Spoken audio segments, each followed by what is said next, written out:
It is Orlando in the morning, WFAS News Talk 1230. On the line with me right now, a guy whose resume probably stands up with any guitar hero out there. Bruce Kulick, how you doing, brother? I'm good, thank you. Listen, I want to get right into it. I've been fishing around on kulick.net, your website. First of all, who designed it? Because it's one of the best websites. Oh, thank you. Well, I have a wonderful people they actually live in Georgia that have been helping me, Chris and Beth White. And when I did the BK3 album 3 years ago, it always looked good. But then I really paid for a nice package for that solo record. I used this guy, Tom, who worked with a lot of the Kiss product, and the packaging came out great. And then I realized, really the website should reflect some of this. So then actually it was Tom who recommended some guy that could probably help give my webmasters, the way to drop in that kind of design, And then all of a sudden there it was, redesigned. And ever since, I get a lot of compliments, and I'm very happy about that. I think it's important, or at least for everyone that's out there to have some sort of site that people can navigate well on, A lot of times when I interview rock stars or I'll interview movie stars, they have their personal websites, and I go to them, and it looks like a 12th grader designed it. Some of them aren't done well, and that's unfortunate. But most of the really, look at the Kiss site is pretty intense. Right. And there's even like the luggage company I use in Germany, from Germany, Rimowa, is it's like unbelievable. It's interactive. So I always remember the really good ones, and I don't want to think about the bad ones. I was impressed. They say that, a first impression means everything, and that just blew me away. You've got some great videos. I mean, you're playing with Rob Halford on there doing Electric Eye. Yeah, that was funny. I mean, that's actually from 2 years ago, but Alice Cooper always does these Christmas charity things, called Christmas pudding or something, and that was fun, obviously. I mean, that's the great thing about the site, is that even if you don't want to read like what I just did maybe a month ago, there's something archived, from 5 years ago. There's probably trips to Europe from maybe 10 years ago, who knows, but I do like that the content's there for everybody to enjoy. And that's kulick.net. It's News Talk 1230 WFAS AM. It's Orlando in the morning. We are talking to guitar hero Bruce Kulick. So I want to talk about what you have going on this Thursday, April 4th through the 7th, the MGM Grand in Vegas. You are one of the counselors for Rock and Roll Fantasy Camp. Yep. I mean, I've been involved with them since like 2005 or 6, and it's a great concept. I mean, there's no doubt that kind of like a sport fan who maybe was able to go to a baseball fantasy camp or a football fantasy camp. It's kind of like that, but you don't have to be even really good. This camp is built around Def Leppard. I know they have a residency this week in Vegas with gigs, so to actually be able to grab those guys in the band to come by and visit the campers. But what the camp will always represent anyway is a chance for your common person who's not a professional musician, or even if he's a weekend warrior kind of thing, who plays with his friends on the weekends, that he gets led by someone with my experience, and each counselor will get like, sometimes a band could be as small as 5 people, or it could be 8 people, whatever. But it's my job to work on the strengths and make the weaknesses not show, and make them sound like a band in 4 days. And really, within the first day or so, they're playing and doing things, and it's a challenge. But I've met some really fascinating people that way, and the experience that they take away from it is just remarkable, because it usually gets them out of their 9-to-5 rut or whatever their life is. So I really, rockcamp.com is the website for the fantasy camp, and the new home has been in Vegas since last November, and I look forward to doing some more. I know there's another one coming up in later in April, which is Jeff Beck and Brian Wilson, which is pretty damn cool, too. My father might fly up from Florida for that one, I bet. I'm named, my first name's Brian, I'm named after Brian Wilson. Oh, there you go. Yeah. And I remember doing a camp with him. He's very eccentric, but he's so brilliant. You could just tell when he walks in a room, you just go like, oh my God, this guy's a musical genius, and this is amazing. So I'll actually be involved with that camp, too, but just doing a master class on one of the nights, because I have gigs with Grand Funk Railroad that weekend in Vegas, ironically enough. I'm glad you mentioned that, because I wanted to ask you, are you still the active guitarist for Grand Funk? How'd that even happen? Well, it's my 13th year. When they had like some sort of reunion back in like 98, that was kind of short-lived. I mean, they did what they wanted to do with Mark Farner, Mel, and Don. And then Mark wanted to do his own thing, from what I understand. And the next thing I know, Mel and Don were kind of like, what do we want to do? So they were introduced to a really talented singer, this guy Max Carl, who sang with 38 Special and has been writing and singing on many, many things through the years. And that was a perfect, match for them. But as much as Max can play some guitar, he's not really a lead player like myself. Right. So I was on the short list, and when Don Brewer reached out to me, first I thought it was like, is this guy really Don Brewer? You know what I mean? Yeah. And this was back in 2000. Of course, the emails existed back then. I'm reading it. I'm going, maybe it is. But anyway, we spoke, and the next thing I know, I'm flying up to Michigan where we all convened to see if we all kind of fit together. And it was a good match, and, I do a good job of filling in. I have a lot of respect for Mark Farner, of course. Sure. I've even worked with him at the fantasy camp. But the truth is, I got to do me, but I know when a song has important riffs. I'm not going to, jam over the beginning of American Band. I'm Right. going to do a very close interpretation of how Mark played it, maybe even with the same effects. I do admit I pump up the energy level of the guitar sound a little bit. Mark Sure. was a fan of these fuzz tones that were popular in the early 70s, late 60s, which is their heyday, But, I get a solo in practically every song, and the Kiss fans that have taken a chance to walk out of their world and check out a Grand Funk show, they can't believe it. You know what I mean? They love the band. Do you notice a lot of Kiss fans at these shows just to check you out? I do. Cool. I mean, sadly, I should see more, but I notice it keeps increasing, and because some of them just are so that's all they do. Their whole world is just Kiss. It's the only band they Sure. kind of support. So granted, it's a little stretch. All right, let's see Bruce. What's Grand Funk Railroad? Meanwhile, that I could mention 3 or 4 songs to anybody that even if you never heard of the band, you've heard the song on the radio. Some Kind of Wonderful American Band, Closer to exactly. Home, sure. There you go. Locomotion. There's Yep. another hit. So, they go, oh, that band. Okay. Then, of course, there's people that I run into that I'm, let's say I'm at the airport, I'm traveling on it, and somebody online, and we're chatting, and I go, yeah, I play guitar with Grand Funk. And they go, oh, my God, I used to be with Kiss. Tell me about Grand Funk.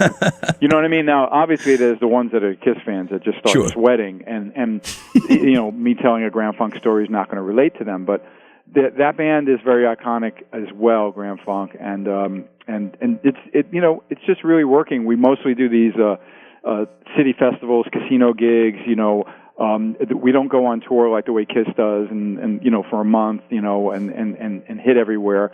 But the schedule, it's easy to check them out on GrandFunkRailroad.com, and it's highly recommended.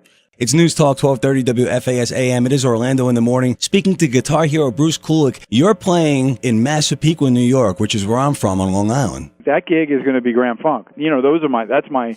All right, I grew up in Brooklyn and Queens, Right. but Long Island is Long Island, and I was born and raised. all these Long Island people were writing me, I'm going to see that because it's like some sort of free concert, which is another thing that we do. A lot of the summer gigs are the city puts on a big gig, and the bands like Blue Oyster Cult, ourselves, we've done gigs with Styx and REO and Loverboy and all that, just kind of classic rock stuff, But no, it's not my solo thing. Now, I do my solo stuff, but I usually go out of the country for that, where Sydney, right? Australia? People get kind of crazy about that. Brazil. I have something coming up in Mexico City. I just every year I'll be going to Europe later in April. Also to work with John Corabi, the guy that was Union with cool. Me. Yeah. There's some YouTube footage of you doing the Crazy Night stuff from Sydney, Australia. Right. I want to talk more about that later, why that's not represented. But you're from Brooklyn, you mentioned. What was going on around you in Brooklyn at the time that influenced you to play guitar? Well, really, I mean, I'm at the age that my brother was a little older, so he was able to introduce guitar into the house, But honestly, seeing the Beatles, I was 10 years old, and it was like, wow, what is this on Ed Sullivan that everybody talks about in '64? I was actually born in December '53, so I'm like, oh my God! And by that point, once my brother already had a guitar because he seemed to want to learn something from Bob Dylan and folk people or something like that, whatever it was. And the next thing I know, it just never left my hands, and it's been my passion and obsession since then. So, and I think I came along at the right time because, with the British invasion and just electric guitar exploding in the 60s, 70s, and continuing on, and then obviously being in New York and being introduced to become a member of KISS was just such an amazing opportunity for me. Well, your resume, like I said, rivals any guitar heroes. But what I found fascinating was that you were in Blackjack. Blackjack was notorious for being the hard rock band featuring Michael Bolton on lead vocals. Yeah, when I met Michael, he was from Connecticut, New Haven, and he was doing some gigs where he was kind of like a blues rock singer, Sure. you know, kind of like a Bad Company, loved Led Zeppelin and that kind of stuff, had the long hair, and the people that were involved with him on a business level really wanted him to have a band and not do like a solo thing. So, Sure. hence Blackjack, and obviously I had the pleasure of him leaning on me a bit as the guitarist, you know. And it's funny, I picked up his book. He just put out an autobiography, and I haven't had a chance to go through it. Maybe I'll take it on this Vegas trip coming up. But apparently I'm mentioned in a few times in there, so I have to check that out.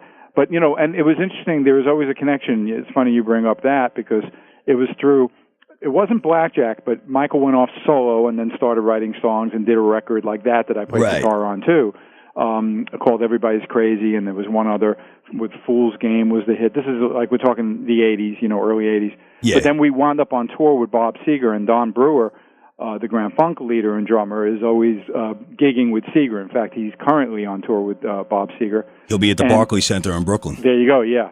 So you get the point that all of a sudden I'm meeting Don Brewer back in like '83 or something like that. Okay. You know, and then that plants the seed, you know, for the future. And then of course when they were looking for the short list of guitarists, I'm glad I had the introduction to him from back then. This News Talk 1230 WFAS AM Orlando in the morning. We're talking to Bruce Kulick. Now, Bruce, I know Michael Bolton co-wrote Forever on the Kiss Hot in the Shade album. Mm-hmm. Did you play on any of Bolton's solo albums? Well, I was on his solo records, but, you know, that song came about because, you know, everybody knew that Michael was a good writer. He just won a Grammy or something. And the next thing you know, power ballads were big, and it was his ambition to want to do something like that with Kiss. So Paul and them got together and Forever. And, you know, it's funny, though, the bonus of that, even though I wasn't a writer on it, you know, the acoustic solo on that song, a lot of people use it for weddings, the Kiss fans and stuff. Mm-hmm. So I'm always very, you know, it's flattering to know that even though it came out probably 1990, it's still current, you know what I mean? People still, you know, check out that track.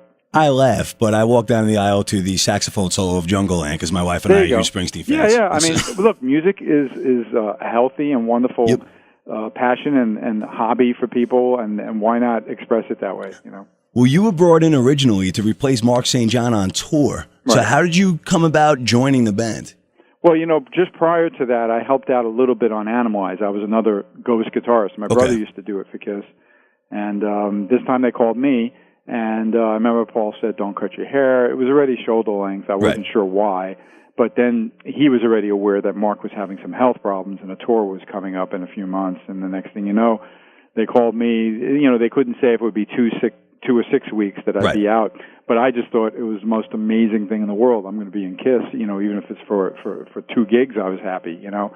And then, of course, it turned into 12 years. So it's a pretty wild story. You were entering the band at a time when they were, I feel personally, they were putting more effort into making whole albums rather than just the stage show. I mean, they still had an incredible stage show, but there was more of a songwriting craft. Yeah. And that was 1984, so you're entering a new world of Kiss. Yeah, I mean, you know, you got to realize the band took off the makeup in '83. All right, I never had to wear it, because I joined right after that. And then that kind of like rock, you know, hair metal started getting popular, you know, and then that was introduced to a whole new generation of a very, very large demographic, and Kiss. Even with its history, we were unique. I kind of waved the flag of that kind of era, those 12 years where the band didn't wear the makeup, that still had gold and platinum records consistently, you know, and I'm quite proud of that. And, of course, you know, they've been in makeup since the reunion tour. But that era means a lot to a lot of people, so I'm very glad that I'm able to, you know, kind of speak about it fondly and share a lot of, you know, the information from that era from my perspective. It seems like that era is the era that's less accessible. In some ways, yeah. Well, you know, you understand the iconic nature of makeup, okay? You know, and it's not only makeup, it's really actually these characters, you know what I mean? They're like almost superhuman when you look at how Kiss was created with the Spaceman, Catman, the Demon, and the Star Child, you know, that kind of thing. Even though, you know, there's real people there and we know what they look like now. In the beginning, nobody knew what they looked like. You know, that mystery's not there. But still, between the licensing and the merchandising of what you can do, there's Hello Kitty Kiss now. I mean, it's ridiculous. But either way, it's not that it isn't accessible. They're not focused on it a lot, though I have to admit that their new tour book has quite a few pages from my era. There's even a full-page photo of Paul and I from, I think that would have been like the Revenge tour. Okay. So, they're aware of it. I like the fact that they don't focus on it a lot because it just makes it more special to me, and I can share it that way as well. Well, Crazy Nights charted higher than any Kiss album of the 80s. Yeah, that was a big one. Mm-hmm. But it's the least represented album on any Kiss tour. Is there just something about that era they're trying to get away from? That's only a fair question for those guys. I know there were some tours in Europe, especially where the song Crazy Nights was a huge hit, that they had to do it. You know what I mean? Right. It just made sense to do it. But I don't have a real clear answer why they don't delve into some of those things. I mean, I certainly think God Gave Rock and Roll to You Too also is another Kiss anthem. You know what I mean?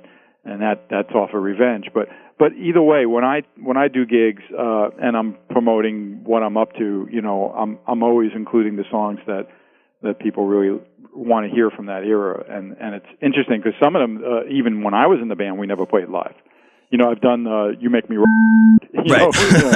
and it went over great. I'm still looking for a live version of Turn on the Night. Yeah, I do it in a way that it's Crazy Nights and then it goes into Turn on the Night.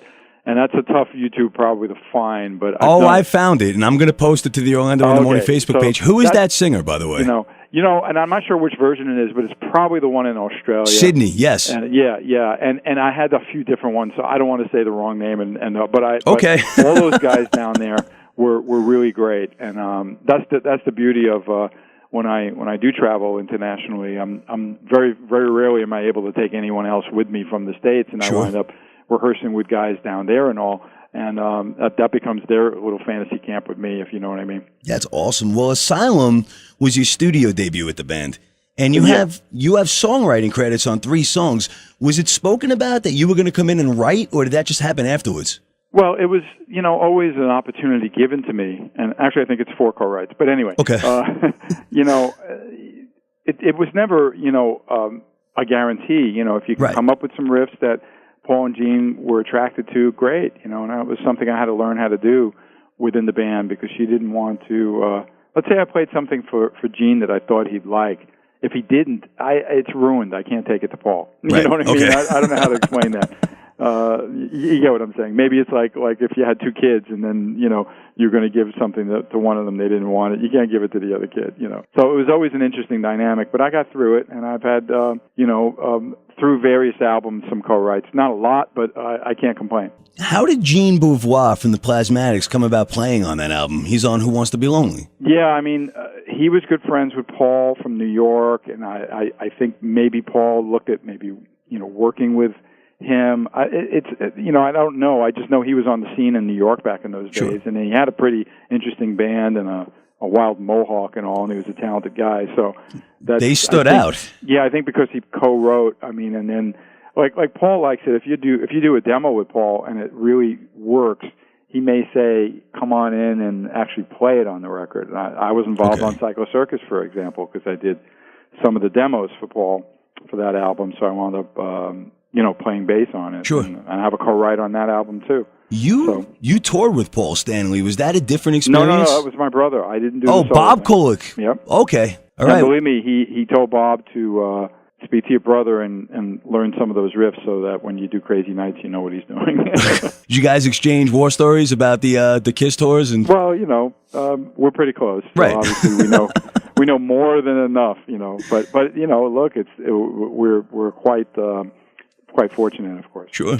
Well, midway through '96, Kiss does the Unplugged. You're on half of it, and then midway through the show, well, it was more than half of it. It was just right. But go ahead. At the end of the show, right.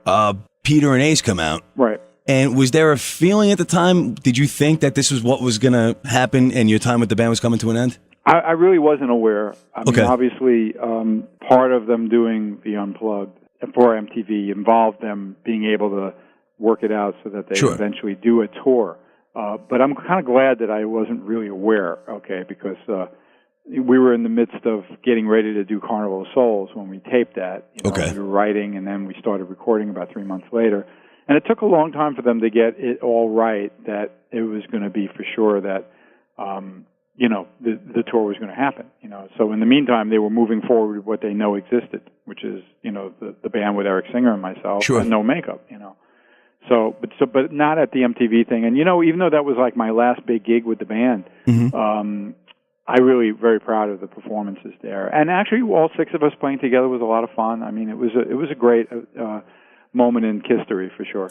Now you left Kiss and formed Union. And right. That was with the former Motley Crue vocalist John Corabi. I saw Union in Port Jeff in the year 2000. You were supporting Blue Room. I was blown away. I'm like, all right, that's it. Here's Union. This is the next big thing. And it was the band's final album. Well, it was very hard for us. Music was changing so much that it was just very, very sure. hard to make things happen, and it's unfortunate, but did the best we could. Sure. You know what I mean? And we were up against the Seattle sound and yep. the labels changing and anything that was. We were definitely tied more to the bands like Motley Crue and Kiss that we came from. Mm-hmm. And all right, Kiss had a huge thing to offer now. Okay, come see us in makeup now. Yep. You know what I mean? So they could escape anything to do with staying current, whatever that means, because the way the music business is. Of course. And Motley Crue floundered around for a bit. Of course, they picked themselves back up, and now they're doing great, although they don't record as much. But you get what I'm saying. Did you feel typecast in a way? Because here you are from Kiss, here's John Corabi from Motley Crue, and you're trying to do something new. I encouraged, and I had no problem with the fact that we were from those two bands, although I did want people to listen with an open mind, because I don't think we sounded exactly like either of those bands, No, not at all. And we had our own chemistry, although it was all based in a lot of the rock groups that we were influenced by from Kiss, Motley Crue, Aerosmith, and on and on. It's just it's a struggle doing a new thing, especially if you're not the front man of that band. I wasn't the front man of Kiss, right. And even though John was of Motley. And they did a terrific record. That record didn't sound like anything else Motley Crue did, which is why it kind of died, even though I think it's an amazing record. When I was there, the feeling was that people were there for the Kiss stuff. Yeah, I get you. I do. Yeah, I think John. He's staying out there, and sure. he's doing well, and the Kiss fans have learned to get him. But yeah, it was a Kiss thing. For sure, they came out to see me. Well, you blew me away because you guys came out for the encore, and the entire audience is expecting maybe a Kiss song, and here you are playing "Oh Darling" and "Surrender" by Cheap Trick. Yeah, which just blew everyone away. Yeah, those were the bands that we love those bands. You know what I mean? Sure. I always love that kind of stuff. So there you go. I want to take you all the way back to the beginning before we wrap up. You toured with Meatloaf, right? Yeah. On that was Bat my Outta first Hell? Major, tour around the world. And Bat Outta Hell came out. And there you are. You're young at the time, standing on stage, probably one of the biggest albums at the time. Yeah, it's still huge. And, the new record, like if you buy a new version of Bat Outta Hell, there's a couple live tracks on that version. So I still get some royalties because we all got to share in that. And the Meatloaf album, Bat Outta Hell, is just one of the top-selling, period, of all time, My brother and I were the dual lead guitar players. We got to do Saturday Night Live. We did arenas everywhere. It was quite an experience, I got to say. I mean, that really did help me.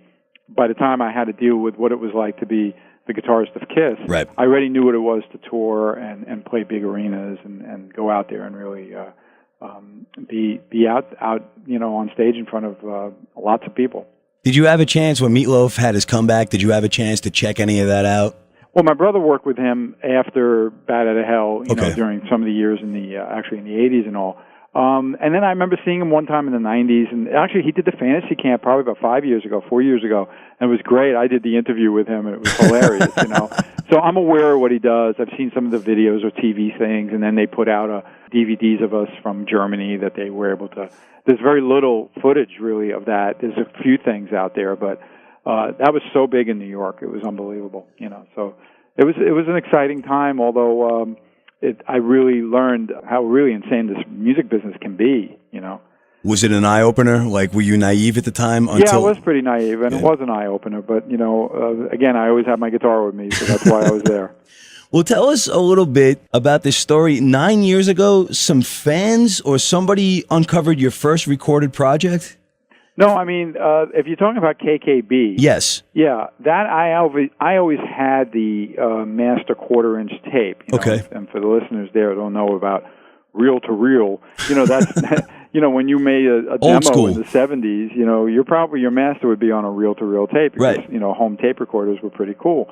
And they sounded good. You could buy albums that way even. So anyway, I always had it stored away, and in the neighborhood, someone was selling a really nice reel-to-reel tape recorder, like $35. Okay, the thing weighed 60 pounds, but it was a nice Tascam or something, reel-to-reel. So I take that home. I don't know what to listen to. I hook up some self-powered speakers to it. Actually, a buddy of mine, Chuck Wright, the bass player that was in Quiet Riot and many other projects, was over the house. I said, hey, check this out, because I just found that tape, and I was playing it through from the Tascam player, and he goes like, man, this stuff is great. We were doing like kind of a progressive trio thing in 1974. So he said, you should put this out. And then I thought about it, and then I cleaned it up, digitized it, obviously, and did the best I could with, making it exactly as it was. And then I wound up doing like a limited 1,000 edition CD release of it, signed and everything, and I was able to get money to the other two guys that's who great. performed on it. Cool. And I'd like to do, next year will be 40 years since it came out, actually, or since we created it, rather than not because we never actually got to even do a gig. But it's pretty cool. The KKB stuff is cool. Maybe even it belongs on iTunes. I don't know. I got to figure it out. It's News Talk 1230 WFAS AM. We were talking to Bruce Kulick from Kiss, from Union, from Meatloaf, Michael Bolton's guitar player. The resume is a long one, and your only area appearance this summer so far is going to be with Grand Funk. Right. And that's going to be in July and in Massapequa. Right. But you can go to kulick.net for any updates, because there might be some more tour dates coming. Yeah, we have dates all the time, and that one your listeners should know, that's a free concert, so you got to come out for that. Well, I'll be there. Yep. Bruce Kulick, thank you for sharing some time with us. Hey, no problem. You take care. Thanks.